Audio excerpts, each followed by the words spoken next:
સમાચાર વિગતવાર જોઈએ તો અક્ષરધામ હુમલાના આરોપીના સ્પેશિયલ પોટા કોર્ટે જામીન મંજૂર કર્યા છે। આરોપી ફારૂક હનીફ શેખના જામીન મંજૂર કર્યા છે તો 25,000ના બોન્ડ પર આરોપીના જામીન મંજૂર થયા છે। તો 25,000ના બોન્ડ પર આરોપીના જામીનને કોર્ટે મંજૂર રાખ્યા છે। આજ મુદ્દે સંવાદદાતા દિવ્યા ચૌહાણ ફોનલાઈન પર। જી દિવ્યા, અક્ષરધામ હુમલાના આરોપીના સ્પેશિયલ પોટા કોર્ટે જામીન મંજૂર કર્યા છે, શું વિગતો પ્રાપ્ત થઈ રહી છે? जी खास કરીને અક્ષરધામ હુમલાનો જે આરોપી હતો ફારૂક હનીફ શેખના પોટા કોર્ટ દ્વારા આજે 25,000ના બોન્ડના આધારે જામીન મંજૂર કરવામાં આવ્યા છે। સાથે જ ગુજરાત નહીં છોડવાની શરત પર જામીન મંજૂર કરવામાં આવ્યા છે। આ હુમલામાં અન્ય આરોપી સુપ્રીમ કોર્ટમાંથી જોકે નિર્દોષ છૂટી શક્યા છે તેવા કારણો કોર્ટમાં વકીલ દ્વારા દર્શાવવામાં આવ્યા હતા, જે કોર્ટ દ્વારા ગ્રાહ્ય રાખવામાં આવ્યા છે અને શરતી જામીન પોટા કોર્ટ દ્વારા આખરે આરોપીના મંજૂર કરાયા। જી બિલકુલ દિવ્યા, સમગ્ર માહિતી બદલ આપનો આભાર।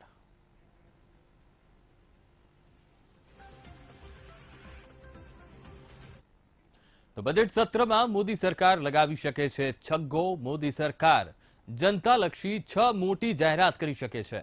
તો ખેડૂતોને મોદી સરકાર મોટી ભેટ આપી શકે છે। ખેડૂતોને માસિક પગાર મળશે અને ખેતી માટે વ્યાજમુક્ત લોન મળશે। તો 1 લાખ સુધીની ખેડૂતોને વ્યાજમુક્ત લોન મળશે। બેરોજગારોને પણ મોદી સરકાર વેતન આપશે। તો બેરોજગારોના ખાતામાં હવે એક ચોક્કસ રકમ જશે। દરેક સિઝનમાં ખેડૂતોને પ્રતિ એકર 4,000 રૂપિયા આપવામાં આવશે। તો ખેડૂતોના ખાતામાં જ પૈસા મોદી સરકાર નાખશે। તો સરકારની સહાયથી ખેડૂતો ખેત ઉત્પાદન ખર્ચ નીકાળી શકશે। તો બીજ, ખાતર અને સિંચાઈ સહિત માર્કેટ સુધી પહોંચવામાં ખેડૂતોને જે ખર્ચ થતો હતો ત્યારે વ્યાજમુક્ત લોન આપવા પર સરકાર પર હવે 2,30 લાખનો બોજો પડશે। તો યુબીઆઈ અંતર્ગત સરકાર જાહેરાત કરશે। સરકાર ટેક્સની મર્યાદામાં વધારો કરીને 3 લાખ સુધી કરી શકે છે। તો સીઆઈઆઈએ 5 લાખ સુધી ટેક્સમાં રાહત આપવા માંગ કરી છે। જીએસટીમાં પણ મોદી સરકાર ફેરફાર લાવી શકે છે। તો બાંધકામ હેઠળ હોય તેવા ઘરો પર જીએસટી ઘટાડી શકે છે। તો હોમ લોનના વ્યાજ દરમાં આરબીઆઈ ઘટાડો કરી શકશે।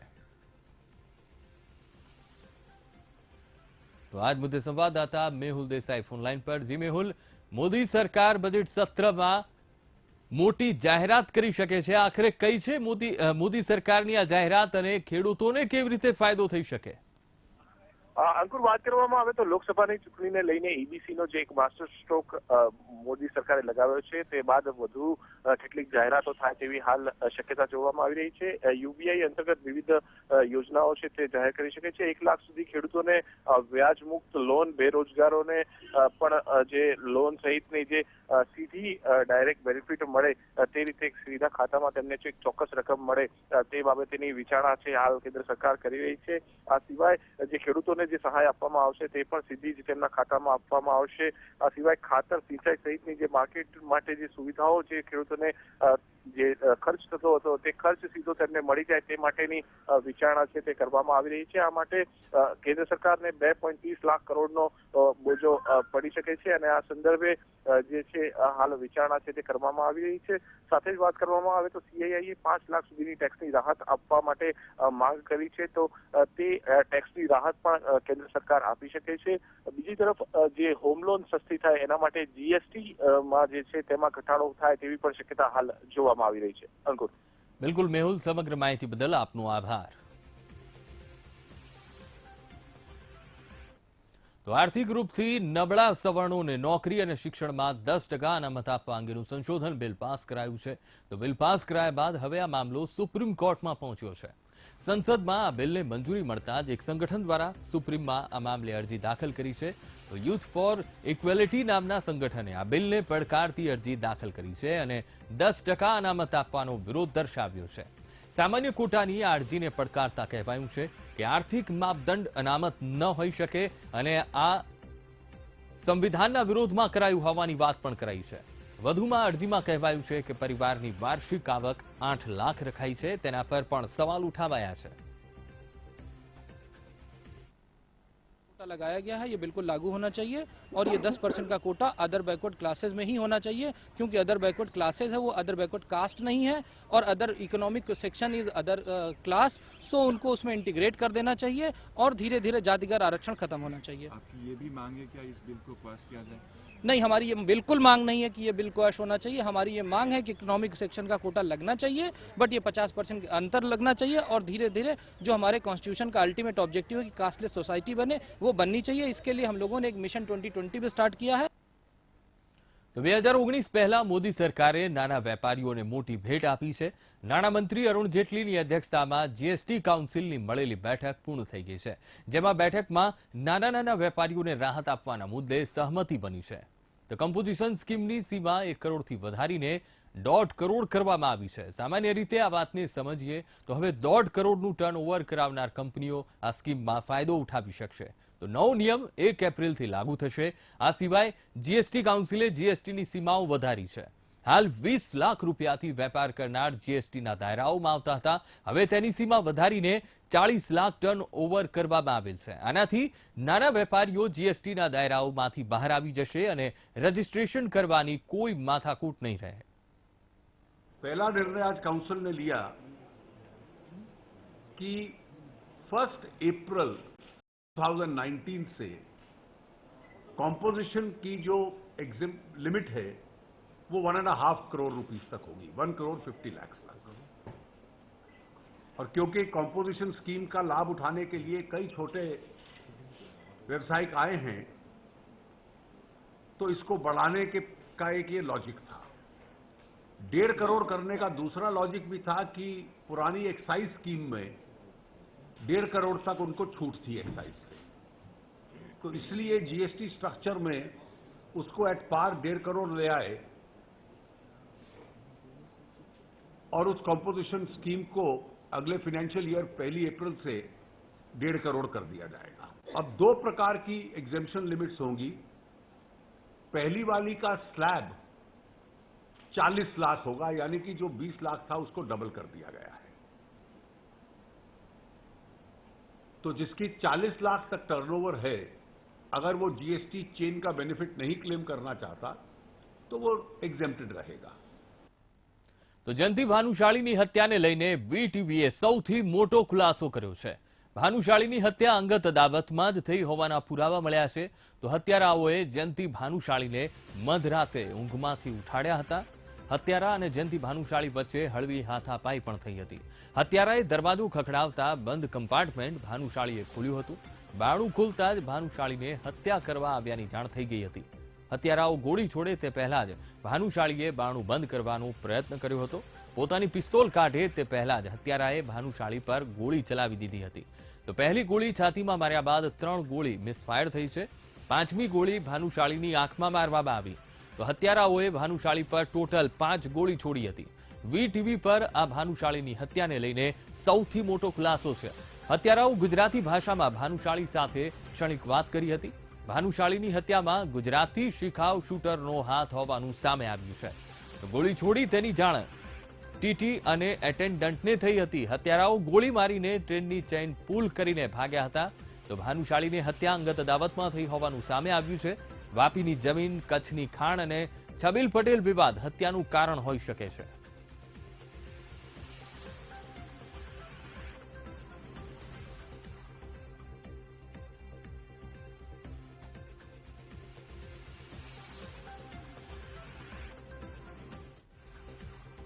તો પૂર્વ ધારાસભ્ય જયંતિ ભાનુશાળી હત્યા મામલે પોલીસ દ્વારા તપાસ કરવામાં આવી રહી છે, ત્યારે હવે રેલવે પોલીસની તપાસમાં ખુલાસો થયો છે કે જયંતિ ભાનુશાળીએ ખોટા આઈડીથી મુસાફરી કરતા હોવાનું સામે આવ્યું। મળતી માહિતી મુજબ જયંતિ ભાનુશાળી મુસાફરી દરમિયાન મુંબઈના મનીષ નંદા નામના વ્યક્તિના આધાર કાર્ડનો ઉપયોગ કર્યો હતો। તો જયંતિ ભાનુશાળી કચ્છથી અમદાવાદ આવતા H1 કોચમાં ખોટા આઈડીથી મુસાફરી કરતા હતા। જયંતિ ભાનુશાળીને હત્યાનો ડર હોવાની શક્યતા છે।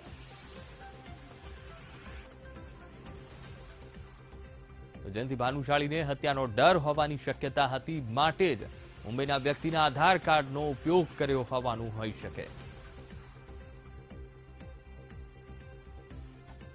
જયંતિ ભાનુશાળી હત્યા કેસ મામલે વીટીવીની ટીમ હવે સાક્ષી પવન મોરેના નિવાસસ્થાને પહોંચી છે।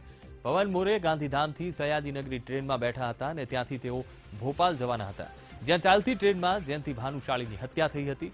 તપાસ એજન્સીઓ પણ હાલ આ કેસમાં ઝીણવટભેર તપાસ કરી રહી છે, ત્યારે વીટીવીની ટીમે પણ આ કેસના મુખ્ય સાક્ષી પવન મોરેના નિવાસસ્થાનની મુલાકાત લીધી છે। તો ગાંધીધામના સેક્ટર 2 માં પવન મોરેનું નિવાસસ્થાન આવેલું છે. પવન મોરેની નારાયણી કોક નામની કોલાસની ફેક્ટરી ચલાવે છે અને આ ફેક્ટરીમાં 100 થી પણ વધુ કામદારો કામ કરે છે.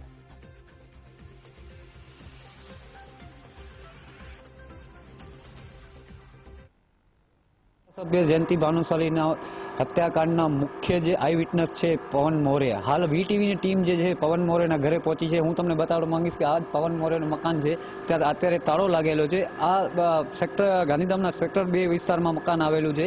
એમાં જે પહેલા માળે છે તે તેમની જે ભચાઉના ચોપડા પાસે આવેલી ફેક્ટરી છે તેની ઓફિસ બનાવવામાં આવેલી છે અને નીચે તેઓ વસવાટ કરે છે. હાલ તમે જોઈ શકો છો કે ઘરમાં કોઈ નથી, ઘરમાં કોઈ હાજર પરિવારના નથી, પરંતુ જે તેમની ઓફિસ છે તેમનો સ્ટાફ ઉપર છે પણ તે કંઈ બોલવા માટે તૈયાર નથી.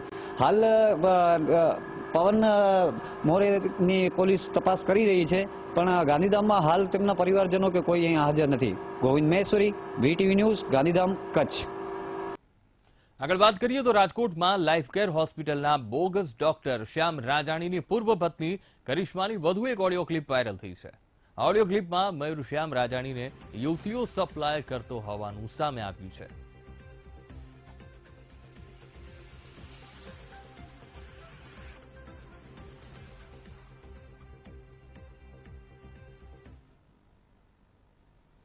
ડિવોર્સ તો થઈ ગયા 2 દિવસ થયા. શું વાત છે? કોંગ્રેચ્યુલેશન. હા, મોટા પાયે.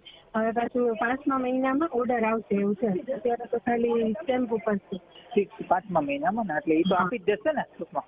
6 મહિના પછી આવે એવું કે પાછું ઇન મીનવાઇલ કઈ મળવાનું થાય કે રિલેશન રહે ને તો વળી કોર્ટ ટાઈમ લંબાવવાનું કે બાકી આપી દે. ઓકે. અને એ પછી ભાઈએ તો ડિવોર્સ પછી કેટલા કાંડ કરી લીધા. શું કર્યું?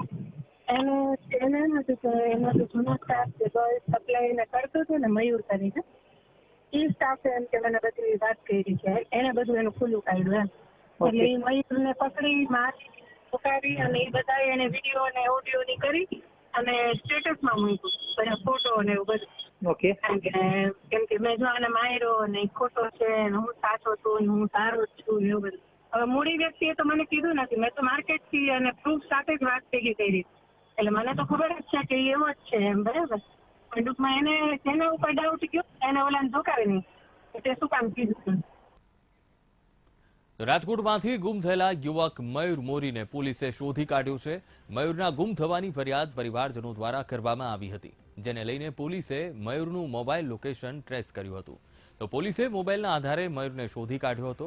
ત્યારે હવે આ મામલે રાજકોટ ડીસીપીએ પ્રતિક્રિયા આપી છે કે બોગસ ડોક્ટર શ્યામ રાજાણીએ મયુર મોરીને માર માર્યો હતો, જેનો વિડીયો સોશિયલ મીડિયામાં વાયરલ થયો હતો. આ મામલે કાર્યવાહી કરીને શ્યામ રાજાણીની ધરપકડ કરી છે. હાલમાં પોલીસ દ્વારા શ્યામ રાજાણીની હોસ્પિટલ પણ સીલ કરવામાં આવી છે. સાથે જ પોલીસ દ્વારા શ્યામ રાજાણી અને તેના પિતાની સામે પણ ફરિયાદ કરવામાં આવી છે. પોલીસે મયુરની પ્રાથમિક પૂછપરછમાં મયુર કચ્છમાં હોવાનું સામે આવ્યું. ત્યારે મયુર મોરીએ પ્રતિક્રિયા આપી હતી કે શ્યામ રાજાણીએ 4 વર્ષથી મારો પગાર વધાર્યો નહોતો. એક દિવસે શ્યામ રાજાણીએ મયુરને બોલાવ્યો અને એકાએક પગાર વધારવાની વાત કરી. આ દરમિયાન ડોક્ટરે પોતાના સાથી સાથે મળીને મને નવા ગામ બાજુ લઈ ગયા હતા. આ દરમિયાન શ્યામ રાજાણી અને તેના સાથીદારો 4 વ્હીલમાં મને બેસાડીને માર માર્યો હતો.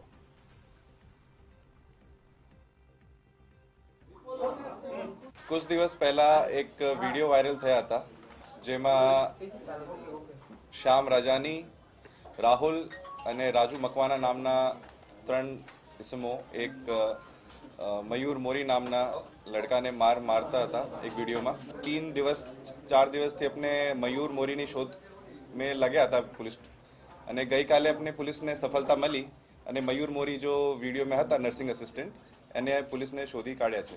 જે દિવસ બનાવ બના 26/11 બનાવ બનવા પછી તે પોતે સોમનાથ, જુનાગઢ અને અલગ અલગ જગ્યાઓ ઉપર ગયા હતા, દ્વારકા, કચ્છ, અને અમારે હ્યુમન ઇન્ટેલિજન્સ અને ટેકનિકલ રીતે આપણે ટ્રેકિંગ કરીને અને શોધી કાઢ્યું. જ્યારે ત્યાં એ અબોર્શનનું કામ કરતો ત્યારે મેં એને ના પાડી દીધી કે આવું નહીં કરીશ, તો એની ત્યારે મને બહુ કહેતો કે ના આમ ને તેમ ને. ત્યારે પછી મારો જે બીજો સ્ટાફ છે, જે પઢિયાર રાહુલ, એ આવી ગયો. એટલે ત્યાંનું જૂનો સ્ટાફ હતો, એટલે હું ત્યાં જે ઓપીડી કાઉન્ટરે બેસતો અને જે એના સીસીટીવી કેમેરામાં હતું ત્યારનો મેં એનો એકવાર ફોટો પાડેલો હતો એના સીસીટીવી કેમેરાથી મારા મોબાઈલમાં. 1.5 મહિના પહેલાં હું ગ્રીનલેન્ડ છોકરી કેમેરાની સામે ત્યાં જે કેમેરા છે ને ત્યાં સામે જ ઊભો એની પહેલા આવી ગયો તો 20 મિનિટ પહેલા તો અહીંયા મને 4 વ્હીલમાં રાજુ કોરી અને આ પઢિયાર રાહુલ ત્રણ XUV લઈને આવ્યા તો કે હાલી કે મેં કીધું ના આઈ નહીં, મેં કીધું આપણે કરી લઈ વાત ને મારો પગાર આપી દો તો એ કે મારી કે ઘરવાળીને ડિવોર્સમાં આપી કે તારો હાથ છે તો એ કે એને ફોટા આપ્યા. મેં કીધું મેં જો તમારી ઘરવાળી કરિશ્માબેનને મેં કાંઈ કીધું હોય તો તમે કરિશ્માબેનને બોલાવો અને કરિશ્માબેન જો કહે તો તમે મને કેવી સજા આપી દો. તો આજે ગુજરાતમાં સમય થયો છે બ્રેકનો, લઈએ એક બ્રેક. Welcome back. તો MLA પૂંજાભાઈ વંશે અજાણ્યા શખ્સે પોતાને કરેલ ધમકીભર્યા ફોનને લઈને પોલીસમાં ફરિયાદ નોંધાવી હતી, જેને લઈને ગાંધીનગર પોલીસે તપાસ શરૂ કરી છે, જેમાં પોલીસે પૂંજાભાઈ વંશના ફોનની કોલ ડિટેલ મેળવવાનું શરૂ કર્યું છે અને મોબાઈલ કંપનીને પત્ર લખીને વિગતો મંગાવવામાં આવી છે.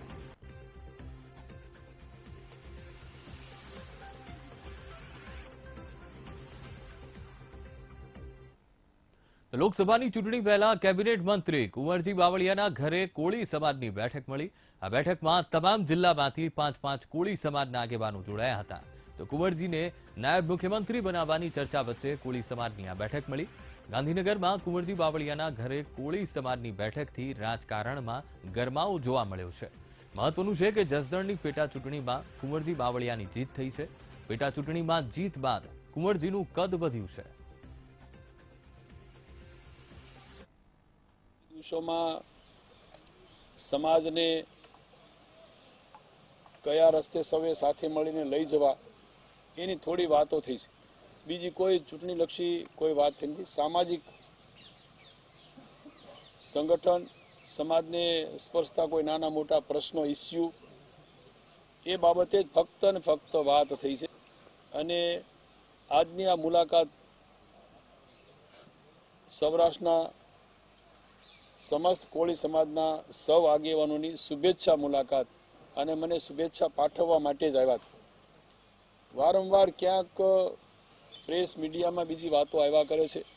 આ અપેક્ષા પેલી મેં કોઈ પ્રકારની અપેક્ષા છે જ નહીં. ભારતીય જનતા પક્ષમાં જ્યારથી હું જોડાયો છું ત્યારથી પાર્ટીનો જે કાંઈ આદેશ હશે એ મને શિરોમાન્ય રહેશે. ક્યાંક નાની મોટી વાતો અને એવું પ્રેસ મીડિયામાં આવ્યા કરે છે, એમાં પણ કોઈ પ્રકારનું તથ્ય નથી. તો આજે ગુજરાતમાં સમય થયો છે બ્રેકનો, લઈએ એક બ્રેક. નજર કરીએ ન્યૂઝ 67 પર. જયંતિ ભાનુશાળીની હત્યાને લઈને વીટીવીનો સૌથી મોટો ખુલાસો. ભાનુશાળીની હત્યા અંગત અદાવતમાં થઈ હોવાના પુરાવા મળ્યા. હત્યારા અને જયંતિ ભાનુશાળી વચ્ચે હળવી હાથાપાઈ પણ થઈ હતી. જયંતિ ભાનુશાળીને પહેલી ગોળી છાતીમાં માર્યા બાદ 3 ગોળીઓ મિસફાયર થઈ, તો 5મી ગોળી ભાનુશાળીની આંખમાં મારવામાં આવી. હત્યારાઓએ ભાનુશાળી પર ટોટલ 5 ગોળી છોડી હતી. જયંતિ ભાનુશાળીની હત્યા મામલે સીઆઈડીના અધિકારીઓએ અમદાવાદ એરપોર્ટ પર તપાસ હાથ ધરી. સીઆઈડીના અધિકારીઓએ એરપોર્ટના અધિકારી પાસેથી રાજ્ય બહાર અને વિદેશ જતા મુસાફરોનો રિપોર્ટ માંગ્યો. મહત્વનું છે કે જયંતિ ભાનુશાળીના પરિવારજનોએ છબીલ પટેલ પર હત્યાના આક્ષેપ કર્યા છે. સિદ્ધાર્થ પટેલ, છબીલ પટેલ અમેરિકામાં હોવાનો દાવો કર્યો છે. કોંગ્રેસના ધારાસભ્ય પૂંજાભાઈ વંશને ફોન પર મળી ધમકી. પૂંજાભાઈને ફોનમાં બેભત્સ ગાળો આપી. પૂંજાભાઈએ ગાંધીનગર સેક્ટર 21 પોલીસ સ્ટેશનમાં ફરિયાદ નોંધાવી. અજાણ્યા નંબર વિરુદ્ધ નોંધાવી ફરિયાદ. છેલ્લા કેટલાય સમયથી કોંગ્રેસથી નારાજ અલ્પેશ ઠાકોરે દિલ્હીમાં રાહુલ ગાંધી સાથે કરી બેઠક. અલ્પેશ ઠાકોરે પોતાની નારાજગી અંગે રાહુલ ગાંધીને કરી રજૂઆત. ગુજરાતમાં નેતૃત્વ પરિવર્તન સહિતના મુદ્દાઓ પર કરી ચર્ચા. ગુજરાત કોંગ્રેસ પ્રભારી રાજીવ સાતવ અને અહેમદ પટેલ પણ રાહુલ ગાંધી સમક્ષ પોતાની નારાજગી વ્યક્ત કરી ચૂક્યા છે. અલ્પેશ ઠાકોર દ્વારા કોંગ્રેસને બાનમાં લેવા મામલે હવે કોંગ્રેસના પ્રવક્તા મહેન્દ્ર પટેલે અલ્પેશ ઠાકોર સામે કર્યા પ્રહાર. મહેન્દ્ર પટેલનું કહેવું છે કે પક્ષને બાનમાં લેનારા લોકોનું પક્ષમાં લાંબા સમય સુધી રહેવું મુશ્કેલ બને છે. મહત્વાકાંક્ષાઓને બદલે પક્ષ માટે સમર્પિત હોવાની ભાવના રાખવી જોઈએ. રાજકોટમાં ભાજપના કાર્યકર્તાઓએ યોજી રેલીમાં ભાજપના એક પણ કાર્યકર્તાઓ હેલ્મેટ ન પહેર્યું, છતાં પણ પોલીસ ન કરી કોઈ કાર્યવાહી. બીજી બાજુ પોલીસ સામાન્ય વ્યક્તિને 100 રૂપિયા દંડ ફટકારે છે. એમસીની કારોબારી બેઠકમાં લેવાયા મહત્વના નિર્ણય. બીઆરટીએસ અકસ્માત રોકવા RFND સેન્સર લગાવાશે. બીઆરટીએસ અકસ્માત ફાઇન રૂપિયા 5 લાખ કરવાનો નિર્ણય. તો રામુલ ગાર્ડન ડેવલપ કરવા રૂપિયા 40 લાખ ફાળવાયા અને MJ લાઇબ્રેરીનું રૂપિયા 11 કરોડ 80 લાખનો ડ્રાફ્ટ બજેટ મંજૂર. ગ્રંથપાલ દ્વારા ડ્રાફ્ટ બજેટ મૂકવામાં આવ્યું હતું. એમસીએ ઓડીએફ પ્લસ સ્ટેટ્સ મેળવવા માટે સેટિંગ કર્યું હોવાની વાત આવી સામે. એમસીએ સેટિંગ કરીને ટીમને સર્વે માટે ફરીથી બોલાવી હતી.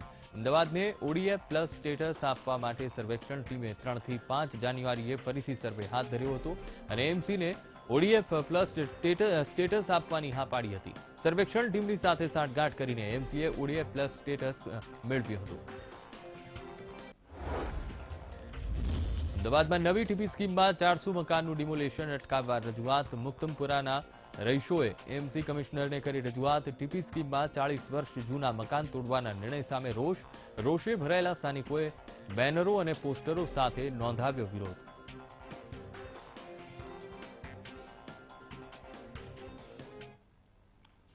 તો આજે ગુજરાતમાં હાલ બસ આટલું જ. વધુ સમાચાર માટે આપ જોતા રહો વીટીવી ન્યૂઝ. નમસ્કાર.